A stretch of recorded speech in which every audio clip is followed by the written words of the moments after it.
ನಾನು ಈ ಒಂದು ಚಾನಲ್ ಅಲ್ಲಿ ಒಂದು ವಿಡಿಯೋ ಅಪ್ಲೋಡ್ ಮಾಡಿದ್ದೆ ಸೌಜನ್ಯ ಮರ್ಡರ್ ಕೇಸ್ ಬಗ್ಗೆ. ಆ ಒಂದು ವಿಡಿಯೋ ಯಾವ ತರ ಸೆನ್ಸೇಷನಲ್ ಆಯ್ತು ಅಂತ ಈಗ ಆಲ್ರೆಡಿ ಎಲ್ರಿಗೂ ಗೊತ್ತಿದೆ. ಅದಾದ್ಮೇಲೆ ಬಹಳಷ್ಟು ಸೋ ಕಾಲ್ಡ್ ಜ್ಞಾನಿಗಳು ಮುಂದೆ ಬಂದು ಒಂದ್ ಸವಾಲ್ ಹಾಕಿದ್ರು. ನೀವು ಹೇಳೋದಕ್ಕೆಲ್ಲ ನಿಮ್ ಹತ್ರ ಸಾಕ್ಷಿ ಇದೆ ಅಂದ್ರೆ ಆ ಸಾಕ್ಷಿನ ಪಬ್ಲಿಕ್ ಮಾಡಿ ಅಥವಾ ಕೋರ್ಟ್ ತಗೊಂಡು ಹೋಗ್ಕೊಡಿ, ಬೀದಿ ರಂಪಾಟ ಯಾಕೆ ಮಾಡ್ತಿದ್ದೀರಾ ಅಂತ. ಅದಾದ್ಮೇಲೆ ನಾನು ಒಂದು ವಿಡಿಯೋ ಮಾಡಿದೆ ಸಾಕ್ಷಿ ನಾಶ ಅಂತ. ಅಂಡ್ ಆ ಒಂದು ವಿಡಿಯೋದಲ್ಲಿ ಪಾಯಿಂಟ್ ಟು ಪಾಯಿಂಟ್ ಎಕ್ಸ್ಪ್ಲೈನ್ ಮಾಡಿದೀನಿ ಹೇಗೆ ಸೌಜನ್ಯ ಕೇಸ್ ಅಲ್ಲಿ ಬಹಳಷ್ಟು ಸಾಕ್ಷಿಗಳು ನಾಶ ಆಗಿದಾವೆ ಅಂತ. ಆದ್ರೂ ಕೆಲವೊಬ್ರದ್ದು ಮಾತ್ರ ಅದೇ ಇದ್ದಿದ್ದೆ, ಕೋರ್ಟ್ ಅಲ್ಲಿ ಹೋಗಿ ನ್ಯಾಯ ಕೇಳಿ ಬೀದಿ ರಂಪಾಟ ಯಾಕೆ ಮಾಡ್ತಿದ್ದೀರಾ ಅಂತ. ಹಾನೆಸ್ಟ್ಲಿ ಹೇಳ್ಬೇಕು ಅಂತಂದ್ರೆ, ಮನ್ಸಾಕ್ಷಿ ಮುಟ್ಕೊಂಡು ಹೇಳ್ಬೇಕು ಅಂದ್ರೆ ಸೌಜನ್ಯ ಕೇಸಲ್ಲಿ ಬಹಳಷ್ಟು ಸಾಕ್ಷಿಗಳು ನಾಶ ಆಗಿದಾವೆ. ಅಂಡ್ ಮಿಕ್ಕಿರುವಂತಹ ಸಾಕ್ಷಿಗಳನ್ನ ಇಟ್ಕೊಂಡು ಕೋರ್ಟ್ ಅಲ್ಲಿ ಹೋಗಿ ನ್ಯಾಯ ಕೇಳಿದ್ರೆ ನ್ಯಾಯ ಸಿಗೋದು ಬಹಳ ಕಷ್ಟ. ಸೊ ಏನಪ್ಪಾ ಮಾಡೋದು, ನಮ್ ಕಣ್ಣು ಮುಂದೆನೆ ಆರೋಪಿಗಳು ಐಷಾರಾಮಿ ಜೀವನ ನಡೆಸ್ತಿದ್ದಾರೆ, ಆದ್ರೆ ಸಾಕ್ಷಿ ಇಲ್ದೆ ಅವ್ರನ್ನೇನು ಮಾಡಕ್ ಆಗ್ತಿಲ್ವಲ್ಲ ಅಂತ ಬೇಜಾರಲ್ಲಿ ಇರ್ಬೇಕಾದ್ರೆ ಆ ಸರ್ವಶಕ್ತಿಯ ಕೃಪೆ ಅನ್ಸುತ್ತೆ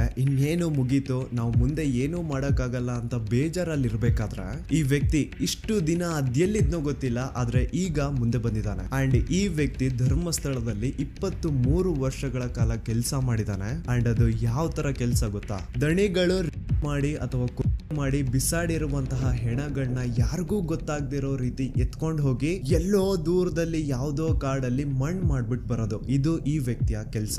ಒಂದ್ ಅಂದಾಜು ಪ್ರಕಾರ ಈ ವ್ಯಕ್ತಿ ತನ್ನ 20 ಇಯರ್ಸ್ ಆಫ್ ಸರ್ವಿಸ್ ಅಲ್ಲಿ ಸುಮಾರು 1,000ಕ್ಕಿಂತ ಹೆಚ್ಚು ಹೆಣಗಳನ್ನ ಧರ್ಮಸ್ಥಳದ ಸುತ್ತಮುತ್ತ ಪ್ರದೇಶದಲ್ಲಿ ಅಕ್ರಮವಾಗಿ ಮಣ್ಣು ಮಾಡಿದಾನೆ. ಅಂಡ್ ಆ ಹೆಣಗಳನ್ನ ಎಲ್ಲೆಲ್ಲಿ ಮಣ್ಣು ಮಾಡಿದಾನೆ ಅನ್ನುವಂತಹ ವಿಷಯ ಇವ್ನೊಬ್ನಿಗೆ ಬಿಟ್ರೆ ಇನ್ ಯಾರಿಗೂ ಗೊತ್ತಿಲ್ಲ. And now he is ready to take out all those bodies because ಈಗ ಈತನ್ಗೆ ಪಾಪ ಪ್ರಜ್ಞೆ ಅನ್ನೋದು ಬಂದಿದೆ. ಅಂಡ್ ಈಗ ಅಸಲಿ ಆಟ ಶುರು.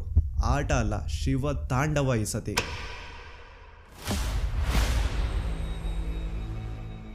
ಇಯರ್ 1995 ಮಂಡ್ಯ ಜಿಲ್ಲೆಯ ಒಂದು ಚಿಕ್ಕ ಹಳ್ಳಿ, ಹೆಸರು ರಾಂಪುರ ಅಂತ. ಈ ಊರಲ್ಲಿ 17 ವರ್ಷದ ಒಬ್ಬ ಹುಡುಗ ಇರ್ತಾನೆ. ಅಂಡ್ ಇವನ್ ಹೆಸರೇ ಭೀಮಾ ಅಂತ. ಒಂದು ದಲಿತ ಕುಟುಂಬಕ್ಕೆ ಬಿಲಾಂಗ್ ಮಾಡುವಂತಹ ಈ ಹುಡುಗನ್ಗೆ ಓದು ಬರಹ ಅನ್ನೋದು ತಲೆಗೆ ಹತ್ತಿರಲ್ಲ. ಸೊ ಇವನು ಸ್ಕೂಲ್ಗೂ ಸಹ ಹೋಗದೆ ಊರಲ್ಲಿ ಖಾಲಿ ಪಿಲಿ ಓಡಾಡ್ಕೊಂಡಿರ್ತಾನೆ. ಭೀಮಾಗೆ ಒಬ್ಬ ಅಣ್ಣ ಇರ್ತಾನೆ. ಅಂಡ್ ಅವನು ಧರ್ಮಸ್ಥಳದಲ್ಲಿ ಇರುವಂತಹ ಶ್ರೀ ಮಂಜುನಾಥ ಸ್ವಾಮಿ ದೇವಸ್ಥಾನದಲ್ಲಿ ಈಗ ಆಲ್ರೆಡಿ ಕೆಲಸ ಮಾಡ್ತಾ ಇರ್ತಾನೆ. ಈ ಕಡೆ ಊರಲ್ಲಿ ಭೀಮಾ ಸ್ಕೂಲ್ಗೂ ಸಹ ಹೋಗದೆ ಎಲ್ಲೂ ಕೆಲ್ಸಕ್ಕೆ ಸಹ ಹೋಗದೆ ಸುಮ್ನೆ ಊರಲ್ಲಿ ಖಾಲಿ ಪಿಲಿ ಓಡಾಡ್ತಾ ಇರೋದನ್ನ ನೋಡಕ್ಕಾಗ್ದೆ ಭೀಮಾ ಅವ್ರ ಅಣ್ಣ ಭೀಮನ ತನ್ನ ಜೊತೆಗೆ ಧರ್ಮಸ್ಥಳ ಕರ್ಕೊಂಡ್ ಬಂದು ಅದೇ ಶ್ರೀ ಮಂಜುನಾಥ ಸ್ವಾಮಿ ದೇವಸ್ಥಾನದಲ್ಲಿ ಕೆಲ್ಸಕ್ಕೆ ಸೇರಿಸ್ತಾನೆ. ತನ್ನ ಅಣ್ಣನ ಸಹಾಯದಿಂದ ಧರ್ಮಸ್ಥಳಕ್ಕೆ ಬಂದಂತಹ ಭೀಮಾಗೆ ಅಲ್ಲೇ ಇರುವಂತಹ ಶ್ರೀ ಮಂಜುನಾಥ ಸ್ವಾಮಿ ದೇವಸ್ಥಾನದಲ್ಲಿ ಕೆಲ್ಸನೂ ಸಹ ಸಿಗುತ್ತೆ. ಕೆಲ್ಸ ಏನಪ್ಪಾ ಅಂತಂದ್ರೆ ನೇತ್ರಾವತಿ ಸ್ನಾನಘಟ್ಟ ಹತ್ರ ಕಸ ಹೊಡೆಯುವಂತಹ ಕೆಲ್ಸ. ಆ ಒಂದು ನೇತ್ರಾವತಿ ಸ್ನಾನಘಟ್ಟ ಆ ರೀಜನ್ ಏನಿತ್ತು